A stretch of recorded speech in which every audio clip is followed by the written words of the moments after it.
I like when my wife too like that there. Oh, look at that there. Golly. That's fine. That's like some old wine, that age, that high dollar shit. Right when she thought it was over. Look at that. Look at that bumper, y'all. That mogul deserve a license plate sticker. Yeah, I am. In Alexandria, Louisiana, there's a neighborhood called Bocage. It's the kind of place you drive through and feel a sense of calm, homes standing side by side, gardens neatly kept, the sounds of everyday life filtering through open windows. It was a place where peace was expected, where lives were built on a foundation of routine and community connection. But expectations don't always align with reality. On the morning of March 30, 2025, just as the sun was thinking about rising, that quiet was torn apart. A phone call came into the Alexandria Police Department, a report of a domestic disturbance and gunfire. Think about the homes around you, the people you see walking down the street. We often create stories for them in our minds, assuming we know the shape of their happiness, the nature of their struggles. How could a seemingly happy, loving relationship end in such devastating violence?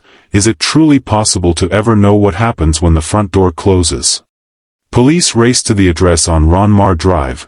What they found inside was the end of two lives. 38-year-old Sheterica Smith was dead from a gunshot.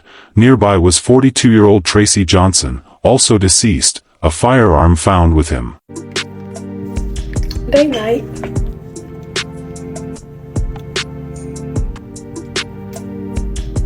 Baby, I do it all, for real. I'm hitting my baby with these straw curls, working a woman. Feel me? I do eyelashes too. I do anything for them. I'm a fool for love. Like, what that boy say, Frito Bang, I'm a fool for love, man. Them curls, look. The initial assessment pointed to a horrific conclusion, a murder followed by suicide. But for anyone who saw them together, for anyone who witnessed their interactions, even online, the question screams louder than the sirens that morning. How could a seemingly happy, loving relationship possibly end like this?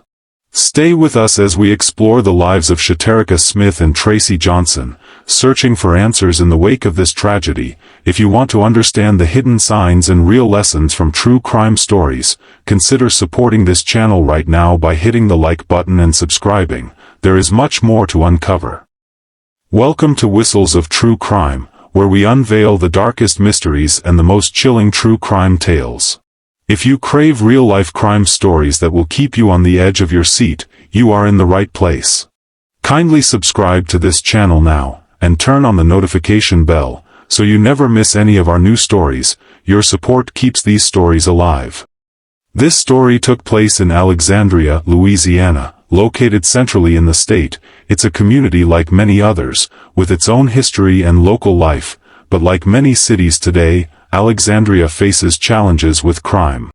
Recent data shows a rise in overall crime, and specifically, incidents involving firearms have been a concern. This is the reality in the background of the quiet neighborhood where this tragedy occurred. We know the outcome was devastating, discovered in those quiet morning hours, but who were Sheterica Smith and Tracy Johnson before that day? Sheterica was 38 years old. Those who knew her remember a presence that brightened rooms. Her obituary and the messages left by friends speak of a wonderful person, someone whose infectious smile and laughter were truly memorable. More than anything, Sheterica was a dedicated and compassionate mother.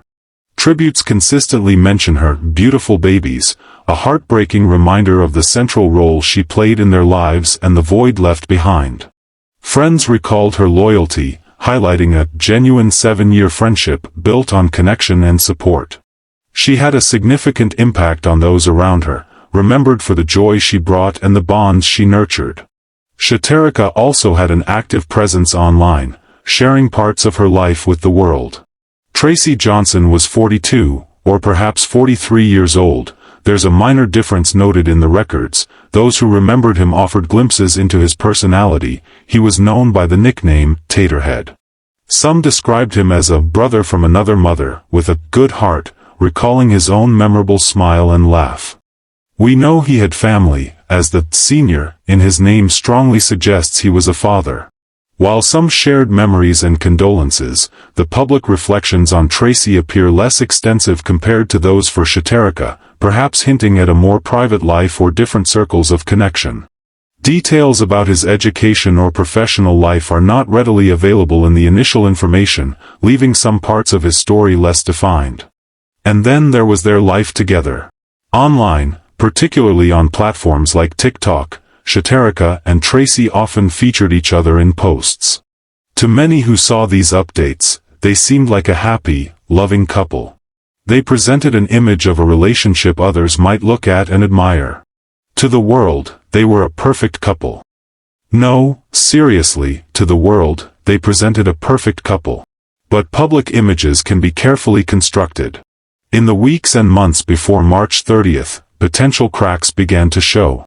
Sheterica reportedly started taking girls' trips and posting messages online that friends described as cryptic, messages about men and relationships that hinted at underlying issues or changing feelings. And the quiet neighborhood wasn't always completely silent. Neighbors recall hearing arguments from the residents, even if they didn't foresee the ultimate outcome. We also know police had been called to their address before for a domestic-related disturbance. A crucial detail suggesting a history of conflict was already part of their story. The happy online posts, the cryptic messages, the sounds of conflict heard by neighbors, the prior calls to the police, these were pieces of a puzzle that didn't fit the picture presented to the world. What private struggles were intensifying behind closed doors? What was really happening in the heart of their relationship as the public facade remained in place? What unseen forces were pushing them towards that unavoidable morning? The hints of discord, the cryptic messages, the arguments heard and the calls made, they all converged on one specific point in time. March 30th, 2025.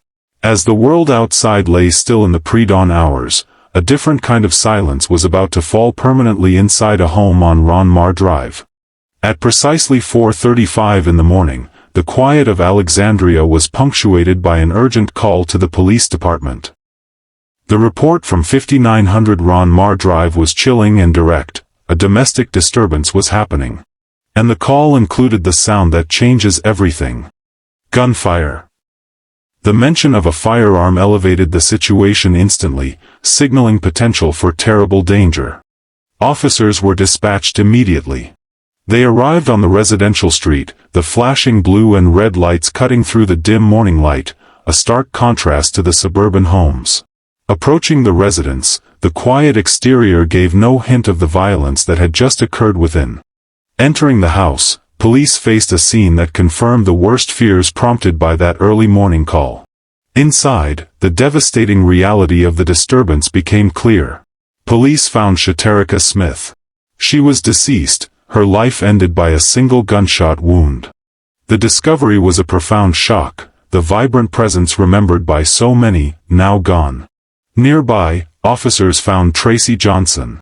He too was deceased. A firearm was located with him, positioned in a way that strongly indicated how his own life had ended. Based on the physical evidence encountered in the residence, law enforcement made their immediate, heartbreaking assessment. This was an apparent murder-suicide. The evidence at the scene led investigators to identify Tracy Johnson as the likely person responsible for Sheterica Smith's death, with his own death appearing to be self-inflicted. It was a conclusion drawn directly from the positions, the wounds, and the presence of the weapon. The scene laid bare the outcome, but it couldn't reveal the final moments. What words were exchanged? What emotions boiled over? What was the final, terrible catalyst that turned hidden struggles into fatal violence? And an apparent murder-suicide took place Sunday morning, sending shockwaves through the city. Alexandria police say at around 4:30 a.m. they responded to a domestic disturbance in the 5900 block of Ron Mar Drive. Two bodies were discovered upon arrival, 38-year-old Sheterica Smith and 42-year-old Tracy Johnson. Authorities say it appears that both died from gunshot wounds, but that Johnson's appeared to be self-inflicted. They are investigating this incident as an apparent murder-suicide. APD asked anyone with information about this incident to contact them at the number on your screen.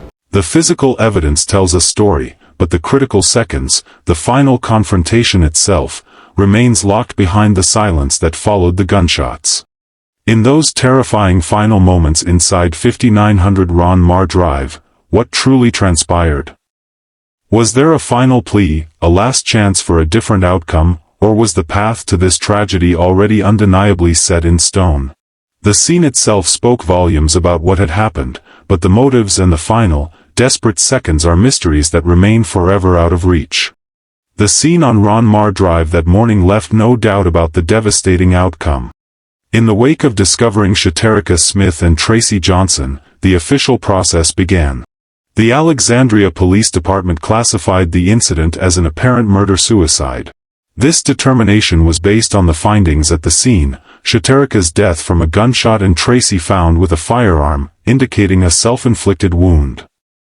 Tracy Johnson was identified as the likely individual responsible for Sheterica's death. However, even with this classification, the police stated their investigation was ongoing.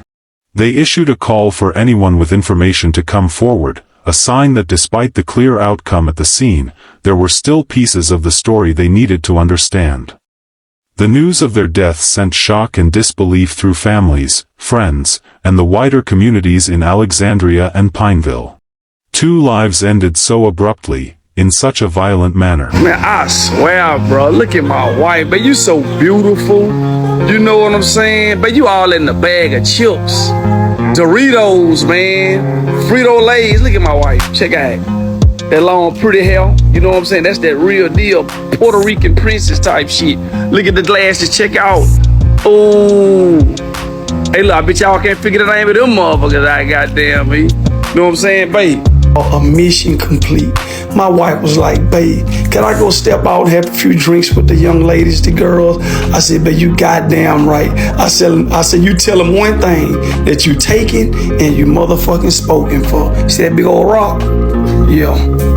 The process of mourning began, marked by separate funeral services held on the same day, Sheterica's service at the Alexandria Convention Center, and Tracy's at Zion Hill Church Family in Pineville.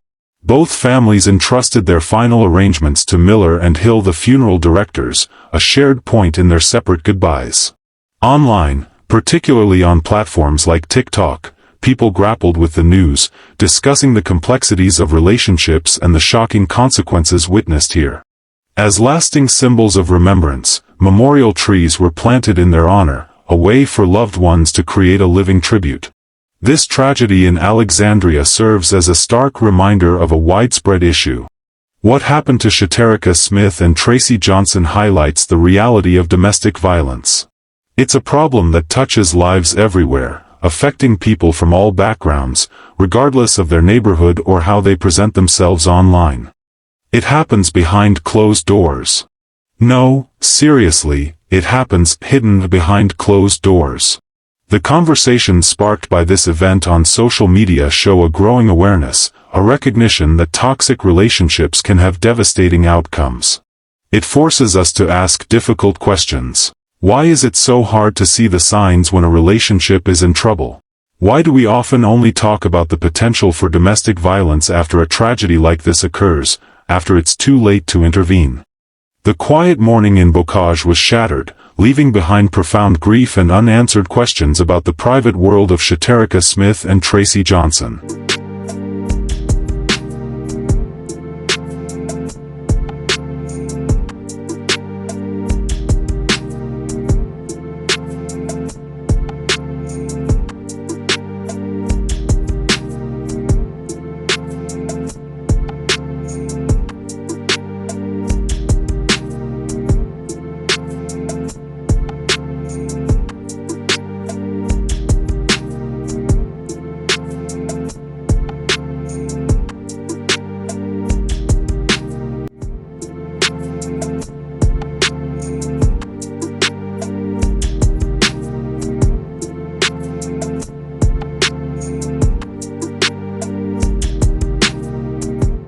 Their story, from the seemingly happy online posts to the tragic scene discovered by police, underscores the critical difference between public appearance and private reality.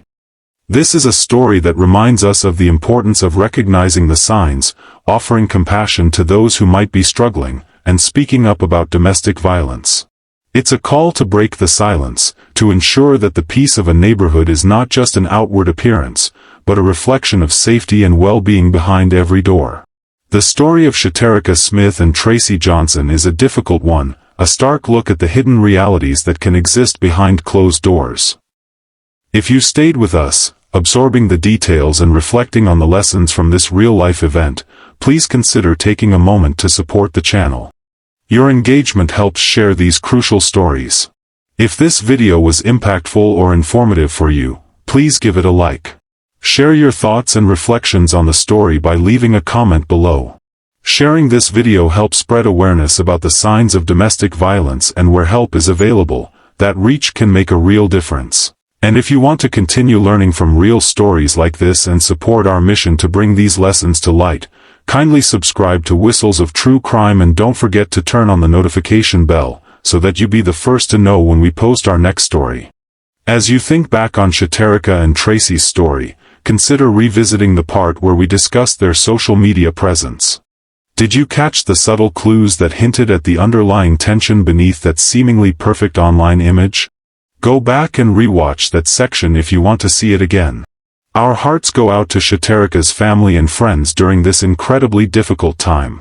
We are deeply saddened by the loss of such a promising young woman and hope you find strength and comfort in the memories you shared with her. Her light will not be forgotten. Thank you for watching. If you crave to see more stories like this, where ordinary lives are shattered by extraordinary events, kindly subscribe to this channel, turn on the notification bell, so that you be the first to know when we drop our next video. More answers waiting to be discovered. Stay vigilant, stay informed, and above all, stay safe. See you on our next video.